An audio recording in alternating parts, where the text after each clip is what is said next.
This is a serious video, so I feel like I need to put it in black and white. Much better. This video was inspired by a comment I got on my Ask a Femme page. Yes, I still go on Ask a Femme from time to time. The comment read, "You're too fat to be on YouTube." I'm not one to get depressed or angry or upset over hate comments. I've gotten plenty, I'm used to them. But this got me thinking about my journey with weight, and that perhaps if I shared my story with weight and body image, it could help someone else going through the same thing. So I decided to make a video about it.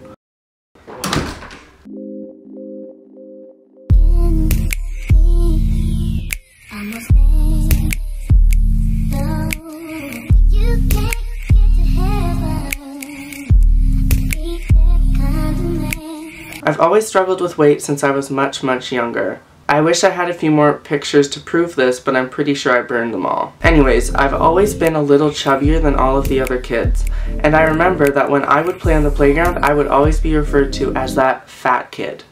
Fat. A word I knew, but a word I had never really used on another person, and now it was being used on me.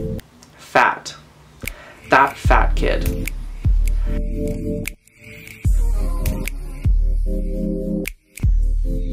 This word would confuse me more than offend me, but as I began to get older, I began to realize that people thought of being fat as being wrong.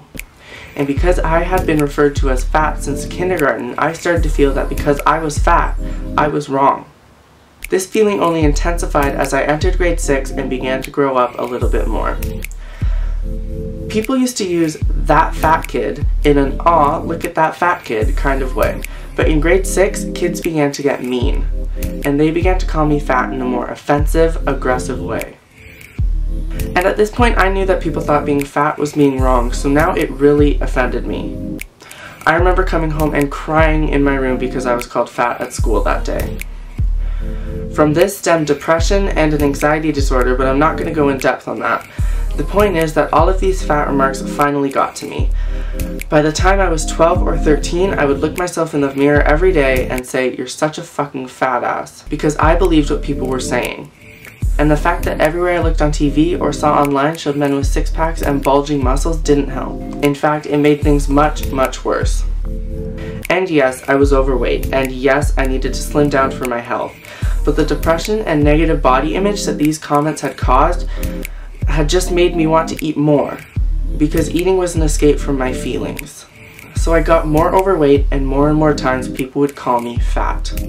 You may be thinking this is the most depressing video you've ever seen, but it has a happy ending. In grade 9, you all know I started my YouTube channel and was bullied off. In this previous summer leading up to grade 12, I decided I wanted to try YouTube again. I felt more confident, I had lost my baby fat, was still overweight, but it wasn't nearly as bad. The only reason I didn't start it was my body image was still terrible, more terrible than it had ever been.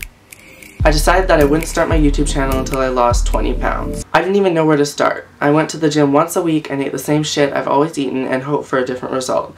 No such luck. I'm not entirely sure what made me change my ways, but in September I decided that I would go to the gym every day and eat healthier with smaller portions. So I did that, and I got results. By mid-November, I had lost 20 pounds and I began to plan my YouTube channel. In December, as you probably know, I filmed my first 2 videos and uploaded them. As I'm writing this, I have lost just over 30 pounds and I couldn't be more proud of myself. I decided I wanted to change and I made it happen. I still have a long way to go, but I am well on my way. Since having a healthier lifestyle, I feel better, I don't get winded as easily, I'm more energized, and I started a YouTube channel, which makes me insanely happy creating new content weekly, no matter how many subscribers I have. I am genuinely happier with not only my body, but my life right now than I have ever been before. I wake up, look myself in the mirror, and say, "Damn boy, get it." And I think everyone should do that. Give yourself a pep talk in the morning. It's not called being cocky, it's called loving yourself, and we should all do it. I'm not sure where I thought I was going with this video. I think I just wanted to share my story and let people know that they can do it. If you want to change in your life, whether it be your weight, your hair, your career path, create that change. Don't sit and wait for change to come, get up and create change. Take it from me, that one fat kid, if I can do it, so can you. Thanks for listening, and I promise next Saturday I'll be back with a more lighthearted video.